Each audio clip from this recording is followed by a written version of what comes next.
Hello everyone and welcome to my first ever YouTube video. Today I'll be doing a literary analysis of one of the most iconic memes on the internet.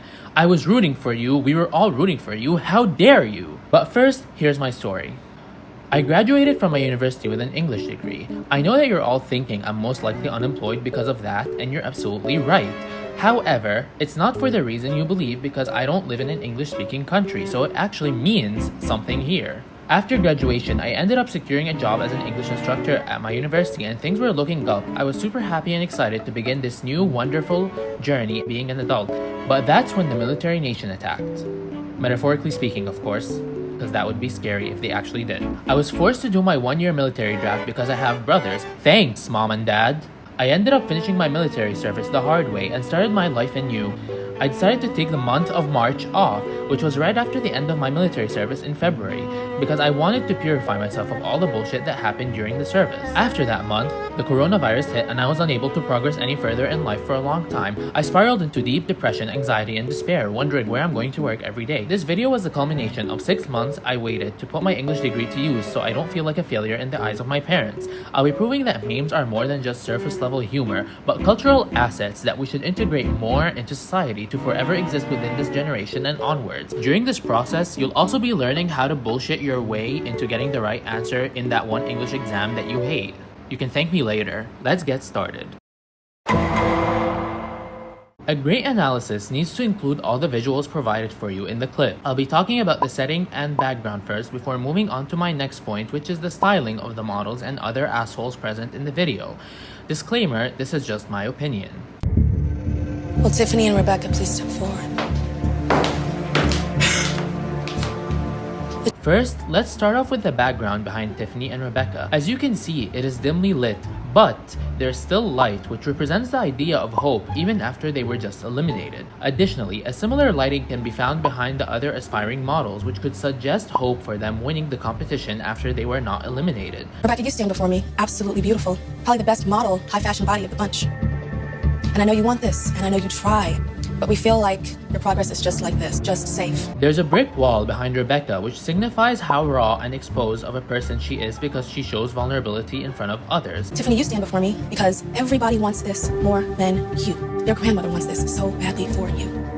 Sometimes when our lives are so hard and so difficult, and something that is so fantastic comes about, sometimes we feel like we're not worth it. And if you don't feel you're worth it, then none of these people behind me and I won't feel like you're worth it. We think maybe you might need a little bit more time to look in that mirror, find some self-esteem, and start loving yourself. On the other hand, there are red curtains behind Tiffany, which could symbolize her anger about her elimination, but also taking it smoothly and in a sophisticated, stoic manner. Both of you will pack your bags. Return to the loft. Thank you. Come on. Oh, girl, you stop.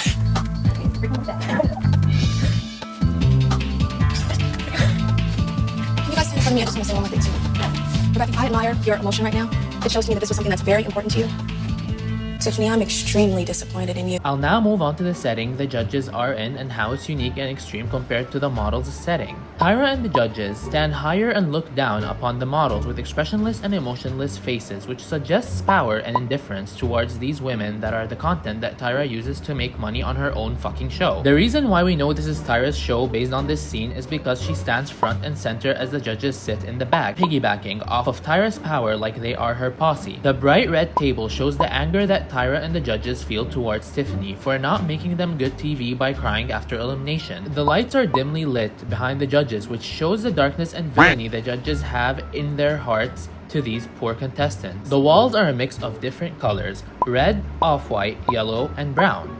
The different colors represent a mix of ideas. Off-white represents a stained purity in the actions and intentions of the judges and how they are sellouts to Tyra. Yellow here represents how pissed off the judges are. Brown represents literal shit, which foreshadows how the scene will play out. All these colors are placed in front of a brick wall, which further proves the toughness, hardness, and rawness of the judges. Moving on to my next point, I'll be talking about the styling present in this video.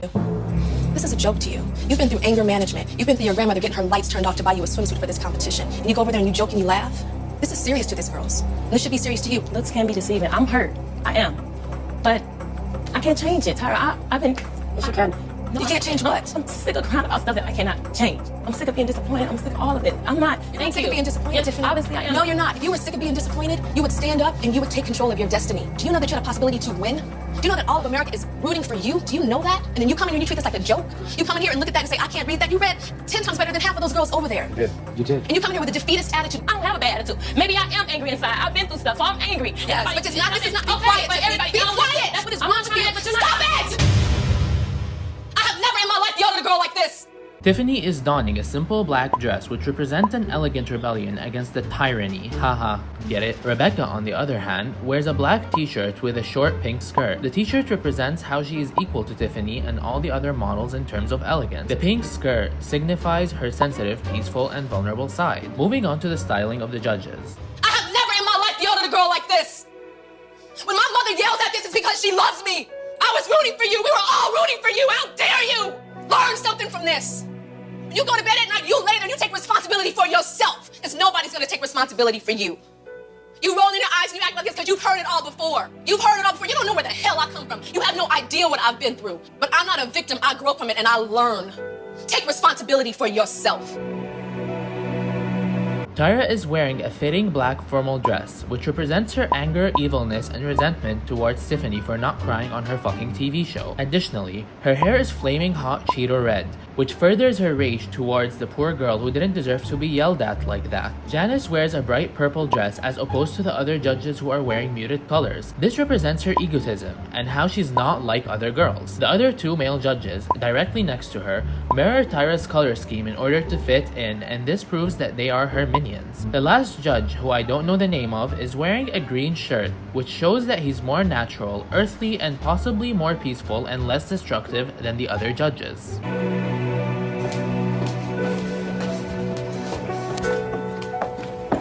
After the altercation between Tyra and Tiffany, you can see that the lights behind Tiffany and Rebecca have dimmed even more than before, which reveals a plummet into despair and loss of hope for the two eliminated models. To conclude, Tyra's words clearly left a bad mark ingrained in their minds that they'll never forget, and we can only hope that after the ending of this elimination, they were able to bounce back and prove Tyra wrong. The theme of this entire meme can be summed up in one word: bullshittery. Tyra's anger was not justified, and that's why it turned into an iconic internet joke. If you enjoyed this video, please like, comment, and subscribe to my YouTube channel. Thank you very much. See ya.